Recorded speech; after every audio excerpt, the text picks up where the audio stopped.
حالا به طور کلی اصلا میفهمید جریان این مدارک جعلی و آقای جرجندی چیه؟ بیایم از نقطه نظر عقلانی به موضوع نگاه کنیم. ایشون رفته یه لیستی توی سایتی هک کرده از این سایت آمریکایی و 300 تا آدمو درآورده، میگه اینا مثلا مدرک دکترا گرفتن. اولا دروغ اولش این که اینا طبق لیستی خودت اعلام کردی همشون دکترا نیستن، ازشون کارشناسی، ازشون کارشناس ارشدن، ازشون تکراری ان، مثلا یه نفر از چند تا داره. این که خاصن دروغ اول شما. حالا ما فرض میکنیم که آقا 300 تا باشن، عدد اینا هم بین 3 تا 5 میلیون، میگیم 5 میلیون تومان. 300 تا 5 میلیون میشه چقدر؟ میشه 1.5 میلیارد سال 95. ما نرخ تورم رو ضرب در 10 در نظر میگیریم، یعنی 1.5 میلیارد ضرب در 10 الان 15 میلیارد تومان.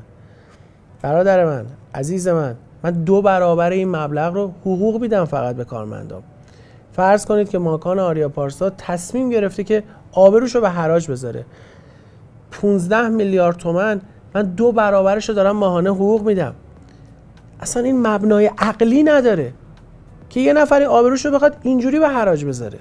خیلی این حرف اشتباهی است. خیلی یعنی حتی از نقطه نظر عقلانی هم این موضوعیت نداره.